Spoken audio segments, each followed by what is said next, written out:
তো আশা করি সবাই ভালো আছেন, যে যেখান থেকে ভিডিওটা দেখবেন সবাই সাথে থাকবেন। তো আজকে যেহেতু রমজানের দিন, একটু ঘুরতে ঘুরতে বাজারে গেলাম। বাজারে দেখি পরিষ্কার একদম একটি গ্রাম্য বাজার, সেখানে কোনো সেরকম লোকজনের প্রভার নাই আজকে। তো দুই চারটি দোকান খোলা আছে, যেহেতু সেগুলো হলো কাপড়ের দোকান, ঈদের মৌসুম আসছে। আর এখানে দেখেন প্রিয় বন্ধুরা, গ্রাম্য বাজারে সেই দোতলা ঘর, এক ঐতিহাসিক চিহ্ন একটি বাজারে একটি ঘরটি দেখতে পেলাম।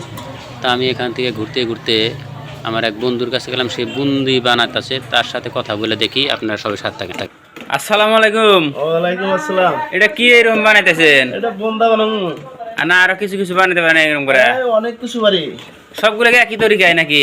একই তরিকা এরকম বানানো আর বানানো। হ্যাঁ, তারপরে তো তেলে ছাড়া নেবো, এরকম বানাইতেছেন? চেনিতে বিজাল নেবো, অনেক কাম। ও, তারপরে সে বুন্দা হবে আর কি। কি কি দিছেন এখানে? এখানে খালি বেসন মারছি। হ্যাঁ, আরো চিনি দেন নাই? আরো চিনি আলু দিছে। এটা আরো কিছু হবো। খালি বেসন না, এখানে আটা মাজা দেওয়া হয়েছে। আটা মজা দিমু দেখতে হবে। কোনো ভেজাল নাই তো? না ভেজাল নাই, একদম টাটকা আমাদের না, একদম কোনো ভেজাল নাই। ঠিক আছে, তো মানুষ খায় স্বাদ হবে না? স্বাদ হবো মানে একদম। রোজা থেকে কষ্ট হয় নাই এরকম খাটনি করা? কষ্ট তো হলেও পরিশ্রম করাই লাগবো,